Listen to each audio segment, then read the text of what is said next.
नमस्कार, मी पूनम तुमचं पूनम बेसिक रेसिपीजमध्ये पुन्हा एकदा खूप खूप मनापासून स्वागत करते. तर आज आपण अतिशय झटपट क्रिस्पी हळदी कुंकू विशेष स्नॅक्सचा प्रकार बघणार आहोत. तुम्हाला आवाजावरूनच लक्षात येत असेल किती क्रिस्पी तयार झाले आहे. तर हा स्नॅक्सचा प्रकार बनवताना फक्त 1 वाटी तांदळाचं पीठ आणि 1 वाटी आपण मटार वापरले आहे. त्यापासून अगदी 70 छोट्या-छोट्या आकाराच्या कचोऱ्या आपण बनवल्या आहे. चला तर मग वेळ न घालवता झटपट हळदी कुंकू विशेष अतिशय कुरकुरीत आणि झटपट होणारा स्नॅक्सचा प्रकार बघून घेऊयात. त्यासाठी आधी आपण एक वाटण बनवणार आहोत. तर मिक्सरच्या छोट्या भांड्यामध्ये 4 ते 5 हिरव्या मिरच्या आणि 2 इंच आल्याचा तुकडा घ्यायचा आहे. हिरव्या मिरचीचं प्रमाण तुम्ही तुमच्या आवडीनुसार कमी जास्त करू शकतात. यामध्ये पाव चमचा जिरे आणि अर्धा चमचा धना पावडर मी ॲड केली आहे. तुमच्याकडे अख्खे धणे असतील तर आवर्जून 1 चमचा अख्खे धणे टाका. ते यामध्ये खूप छान लागतात. जेव्हा दाताखाली खाताना येतात ना, तेव्हा या स्नॅक्समध्ये खूप छान लागतात. सरभरीत असं हे वाटण तयार झालं की याच हिरव्या मिरचीमध्ये आपल्याला आता 1 कप इतके कच्चे मटार टाकायचे आहे. कच्चे मटारसुद्धा आपल्याला पल्स मोडवर सरभरीत असे मिक्सरवर फिरवायचे आहे. एक लक्षात असू द्या, अख्खे दाणे आपल्याला राहू द्यायचे नाही आहे आणि खूप जास्त बारीक पेस्टसुद्धा करायची नाही आहे. असं सरभरीतच आपलं वाटण तयार झालं पाहिजे. आता पॅनमध्ये 2 कप इतकं पाणी घ्यायचं आहे. प्रमाणासाठी कप किंवा कुठलीही घरातली वाटी तुम्ही सेट करून घेऊ शकतात.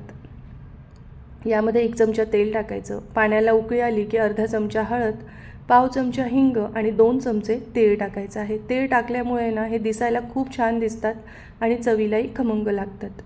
पाण्याला ह्या चांगली उकळी आली की मग जे आपण मटारचं आणि हिरव्या मिरचीचं वाटण बनवलेलं आहे ते सगळं टाकून घ्यायचं आणि 2-3 मिनिटासाठी आपल्याला याला उकळवून घ्यायचं आहे.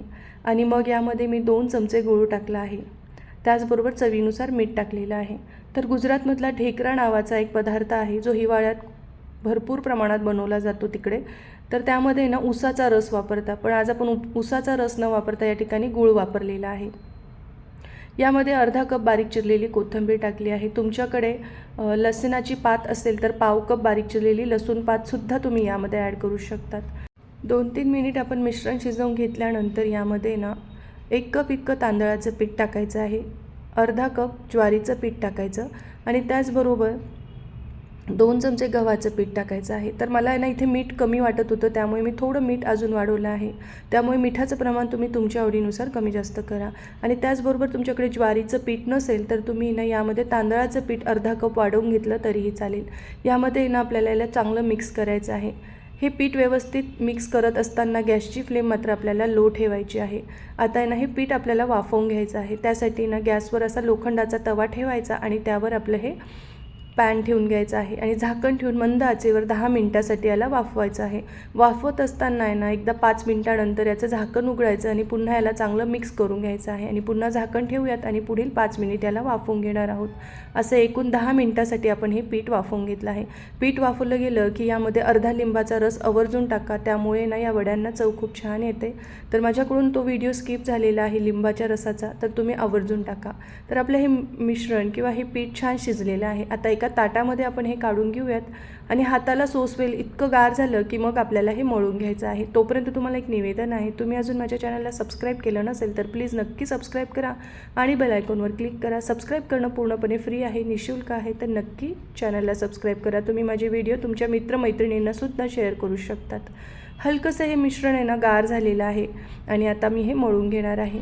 याआधीसुद्धा अगदी पारंपरिक पद्धतीने मटार करंजी मी तुमच्याबरोबर शेअर केली आहे किंवा मटार नगेट्स शेअर केली आहे, जे तुम्ही हळदी कुंकवाला बनवू शकतात. अगदी झटपट होणाऱ्या ह्या रेसिपी आहे, त्यामुळे नक्की पूनम बेसिक रेसिपीवर जाऊन तुम्ही सर्च करा.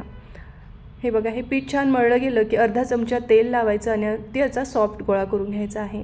आता याचे वडे बनवत असताना जर याच्या कडा फाटत असतील वडांच्या तर थोडंसं आहे ना हलकंसं कोमट पाण्याचा हात लावून हे पीठ सॉफ्ट मळून घ्यायचं आहे.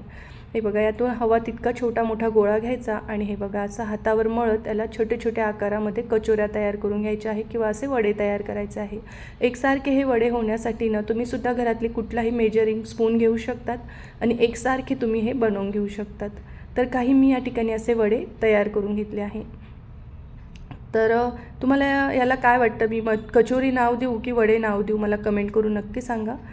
आता आपण हे तळायला घेणार आहोत. तळताना मात्र सुरुवातीला तेल चांगलं गरम करायचं. एकदा का यामध्ये वडे टाकले की गॅसची फ्लेम लो टू मीडियम करायची आणि अगदी गोल्डन रंग येईपर्यंत आपल्याला हे तळून घ्यायचे आहे. अगदी संध्याकाळपर्यंतसुद्धा हे नरम पडत नाही, इतके कुरकुरीत राहतात, फक्त तळण्याची प्रोसेस तुम्ही जर नीट केली तर. पुढील 2-3 मिनटासाठी याला हात न लावता हे बघा असं चमचा लगेच लावायचा नाही आहे. थोडेसे 2-3 मिनटं झाले का मग हे पलटवून घ्यायचे आणि अगदी गोल्डन रंग येईपर्यंत तळून घ्यायचे आहे. तर तुम्ही हे टोमॅटोच्या चटणीसोबत किंवा टोमॅटो सॉससोबत किंवा ग्रीन चटणीसोबतसुद्धा सर्व करू शकतात. तर एवढ्या मिश्रणामध्ये माझ्या ह्या मिनी कचोऱ्या साधारण 70 तयार झाल्या होत्या. आकारानुसार या कमी जास्त होऊ शकतात. तुम्ही बघू शकता छान असा गोल्डन रंग आलेला आहे.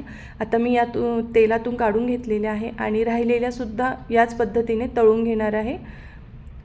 एका वेळेस तेलात बसेल इतक्याच टाकायच्या बघा. मस्त अगदी कुरकुरीत हा स्नॅक्सचा प्रकार आहे. ह्या हळदी कुंकाला तुम्ही आवर्जून करून बघा.